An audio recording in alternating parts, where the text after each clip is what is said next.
대장동 1심 판결 항소 포기, 그리고 7,800억 원 환수 불가 논란. 지금부터 우리가 함께 짚어야 할 사건입니다. 예상치 못했던 진보 중도층까지 흔들리고 돌아서고 있습니다. 여론이 분노하고 들끓고 있죠. 7,800억 원, 국민의 돈이 걸린 문제니까요. 몸통이 설계한 판 위에서 수천억의 개발 이익이 민간으로 흘러갔고 그걸 다시 따져보겠다는 절차가 바로 항소입니다. 그런데 검찰이 그 항소를 스스로 멈춰버렸습니다. 결과적으로 무엇이 되느냐? 대장동 일당은 한 2, 3년 살고 나오면 수천억을 그대로 꿀꺽할 수 있다는 계산이 되는 겁니다. 국민의 권리와 상식이 흔들린 사건. 피가 거꾸로 솟는 심정으로 파헤쳐 보겠습니다. 저도 처음 기사 보고 제 눈을 의심했습니다. 아무리 실익이 없다 해도 이건 국민 혈세 7,800억 원이 걸린 문제 아닙니까? 공공개발 사업에서 민간이 천문학적 이익을 챙겼고 그 과정은 정치권, 언론, 법조계가 수년간 파헤쳐온 바로 그 성남시 대장동 사건입니다. 그런데 그 사건에서 검찰이 항소를 포기했다고요? 아니, 이게 말이 됩니까? 정말 어처구니 없는 일이 아닐 수 없습니다. 이번 사태의 본질은 딱 하나입니다. 왜 항소를 포기했는가? 정말 실익이 없다는 판단이었는가? 아니면 누군가의 의지가 작용한 것인가? 그리고 이 질문은 검찰 내부에서도 똑같이 던져졌습니다. 부장검사, 지검장, 지청장, 대검 연구관, 전국적으로 사실상 거의 모든 라인에서 총장은 사퇴해야 한다. 항소 포기는 부당하다. 이런 목소리가 공개적으로 터져 나왔죠. 검찰 조직에서 공개 비판이 얼마나 드문 일인지 여러분 잘 아시죠? 상명하복의 조직입니다. 그런데 이번엔 그 금기가 무너졌습니다. 검사들조차 이건 상식 밖이라고 말할 정도였습니다. 대장동 일당이 가져간 이익, 배당금 플러스 분양 수익까지 합치면 7,800억, 7,900억 원. 검찰이 항소를 포기하면 이 금액을 추징하거나 환수할 근거가 약해집니다. 일부 무죄가 나온 부분도 항소심, 대법원에서 다시 따져야 하는데 그 기회 자체가 사라졌기 때문입니다. 전문가들도 한 목소리로 말합니다. 형사 판결 확정되면 민사소송은 매우 어렵다. 환수 불가능해질 수 있다. 국민들이 느끼는 건 단 하나입니다. 누구를 위한 포기인가?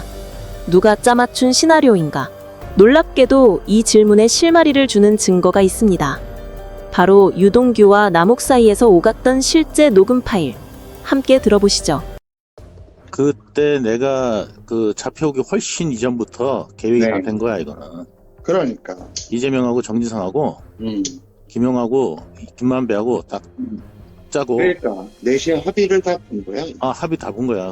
그래서 얘네들이 이제 스토리를 어떻게 짰냐면 응, 그때부터 시작해서 형하고 나하고 유착했고 응, 그래서 사업권을 나한테 이제 주면서 응, 대장동 사업권을 주면서 응, 천화동 1호를 형이 받기로 했다. 응. 이렇게 그림을 그린 거야.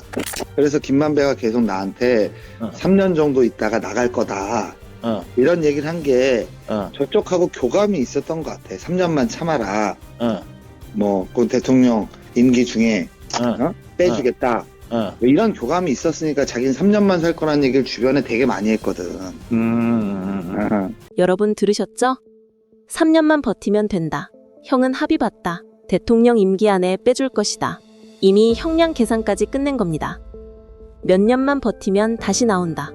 이런 기대를 갖고 있었던 거죠. 이런 상황에서 검찰이 항소를 포기했다. 그럼 누가 가장 이득 봅니까? 바로 이 사람들입니다. 일부 언론 보도에 따르면 항소 포기 과정에서 이런 말이 나왔다고 하죠. 용산과 법무부의 관계를 고려할 수밖에 없었다. 용산이면 누구인지, 어떤 세력인지 다들 아십니다. 이 표현 하나로 이번 사건의 온도가 달라졌습니다. 왜냐? 검찰총장의 가장 중요한 덕목, 독립성이 무너졌다는 의혹이 되기 때문입니다. 검찰총장은 원래 정치적 압력으로부터 검사들을 보호하라고 있는 자리인데 오히려 압력의 통로가 됐다는 의심을 받게 된 셈입니다. 정성호 법무부 장관은 말합니다. 대검에서 3번 항소 의견이 왔지만 신중하라고 했다. 문제는 이것이죠. 인사권자가 신중하라 하면 그건 사실상 지시입니다. 검찰은 모를 수가 없습니다. 국민도 마찬가지고요. 그래서 질문은 이렇게 바뀝니다. 이게 과연 법률 판단인가 정치 판단인가? 그리고 여기서부터 진짜 파장이 시작됩니다. 항소 포기 이후 여론조사에서 중도 진보층의 20%에서 30%가 잘못된 결정이다 라고 답했습니다. 왜일까요? 7,800억 원. 이 금액은 이념을 초월합니다. 누구나 이건 아니다 라고 말하게 되는 금액이니까요. 국가가 환수해야 할 수천억 원이 민간업자들의 손에 남는다는 상황. 진보든 보수든 따질 것 없이 충격 그 자체입니다. 그래서 이 사건은 단순한 재판 사건이 아니죠. 검찰 독립성, 정치 개입 의혹, 법무부 지휘 논란, 그리고 결국 정권의 신뢰 문제로 이어지고 있습니다. 지금 필요한 건 정쟁이 아닙니다. 국민이 잃을 뻔한 7,800억을 되찾고 흔들린 법치주의 신뢰를 세우는 일입니다. 해결책은 명확합니다. 첫째, 특검 국정조사로 정리해야 합니다. 누가 항소를 막았는지, 왜 막았는지, 실익이 정말 없었는지 이 질문들에 답해야 합니다. 둘째, 환수 구조를 강화해야 합니다.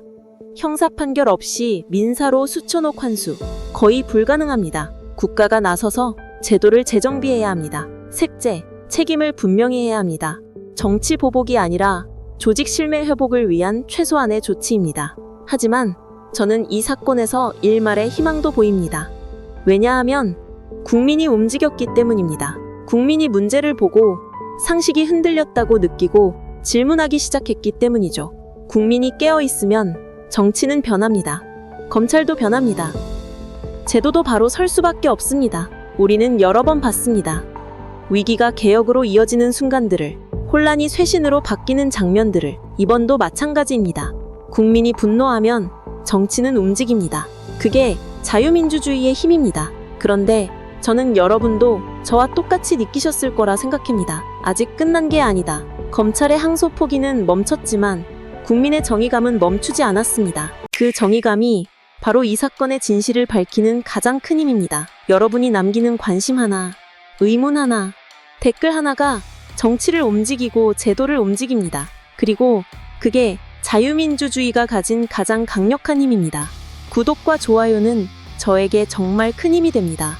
이 채널은 여러분의 목소리로 완성됩니다. 댓글로 여러분의 생각도 꼭 남겨주세요. 더 깊이 듣고 더 제대로 전하겠습니다. 대한민국 헌정사상 가장 수상하고 의문스러운 항소 포기, 그리고 사라진 7,800억. 정답은 결국 하나로 모입니다. 누가 가져갔는가? 몸통은 누구인가? 여러분, 정치가 흔들릴 때 나라를 지탱하는 건 국민입니다. 그리고 그 국민이 바로 여러분입니다. 오늘도 함께 해주셔서 진심으로 감사드립니다. 정치를 이야기하는 진심의 채널, 지금까지 김태희TV였습니다.